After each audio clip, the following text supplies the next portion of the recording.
Go home and sell your projects. Go home and talk about all the pork you're bringing home. But you're destroying the United States of America. Absolutely destroying this body. The American people did not send us here to do that.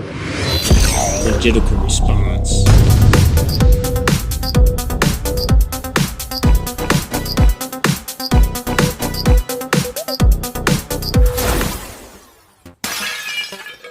What's up, everybody? Thanks for tuning in. This is Legitical Response. It's a little show I put together to kind of highlight some of the stuff going on in the government, where I follow a handful of congressmen and senators who I believe have the American people's interest first. There's a whole lot of BS going on right now, so that's what this channel is all about, is bringing some of that BS to light. Now, on December 23rd, which was when I'm recording this, some of the congressmen were still in session. That's crazy to me. They should be at home with their families, but they're still at Congress.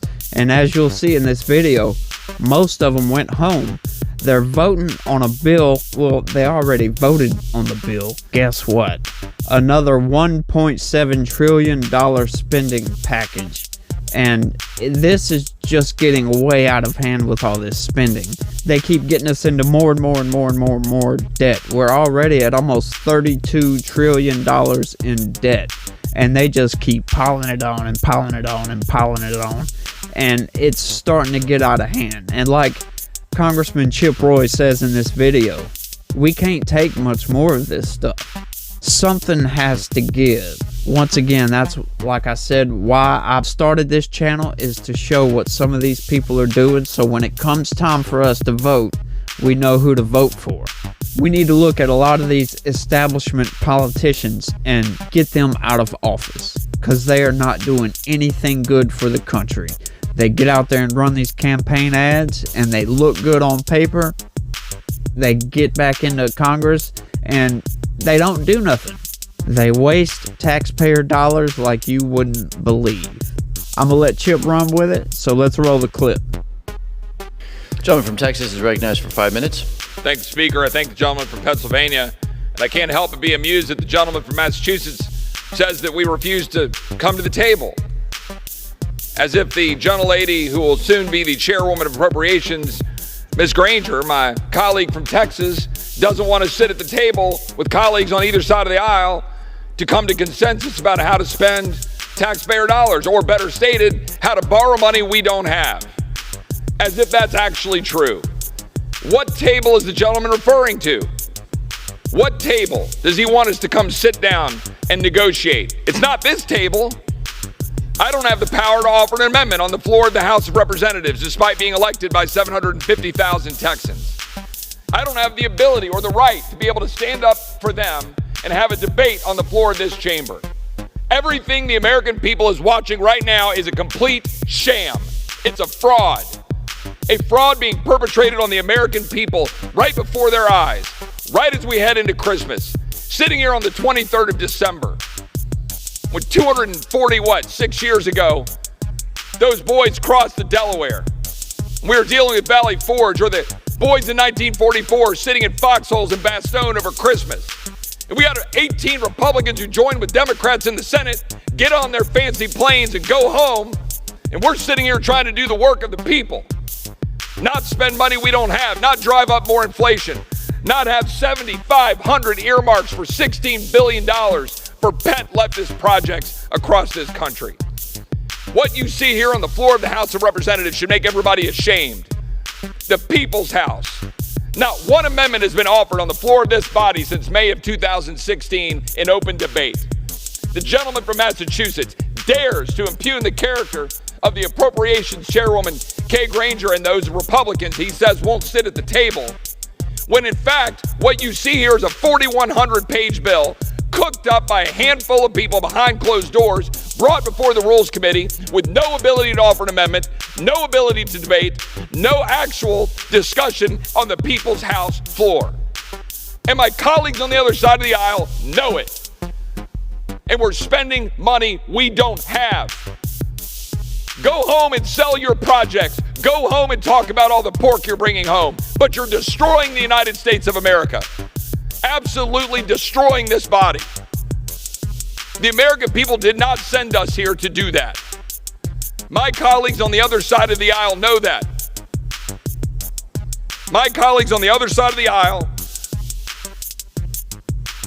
know full well that this body is broken, but do not care. $45 billion to Ukraine.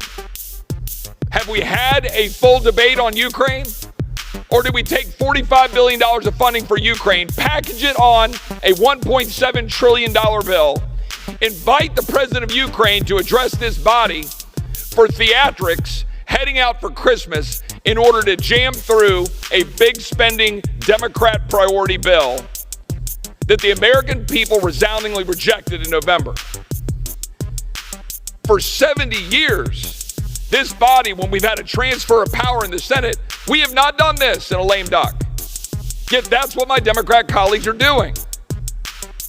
There are consequences to this. You can't go out and talk about inflation and talk about what the American people are feeling right now when they're trying to fill up their tanks with gas. They're trying to have presents for their families. They're trying to pay their bills. And then come here and dump hundreds of billions of dollars into the economy while the Fed's raising interest rates and people can't afford to buy homes and they can't live, and say you're doing the people's work. My colleagues on the other side of the aisle, night before last, were apoplectic that Mike Lee was daring to challenge the idea that we should have a bill that literally prohibits Border Patrol from securing the border. He wanted to try to fix that, try to extend Title 42. My Democrat colleagues rejected it, and I sat here on the floor, and they were more concerned about catching their flights for Christmas, coming to me and saying, we can't be here over Christmas. Well, why the hell not? The American people deserve us to be here over Christmas, actually fighting for them, instead of trying to catch planes while half this body are going to vote by proxy. Half this body's not even going to be here, and they're lying. They're lying on forms saying that they're voting by proxy for COVID, and it's a lie. And half this body's going to do it, you know it, and it's destroying this country. I'm not going to just sit here and roll over on this. This is going to continue. The American people are going to know precisely what's happening to them by the People's House. I yield back. All right, so there you have it. Now, if I would have known back in the day, congressmen aren't allowed to offer an amendment to these bills, I think I would have voted a little bit differently in 2016, 2018, 2020, 2022. I would have voted a lot different, because that blows my mind that you can have two congressmen or two senators, they write up this bill, 4,400 pages of this bill, and nobody can add anything to it. They can't debate if it's a good idea or not. This is just crazy. I really hope this video spreads around so we can all see what's going on, and maybe we can make a change on the next election cycle. But that's all I got for this one, y'all. I want to thank everybody for watching, and hit that subscribe button and be positive. Peace.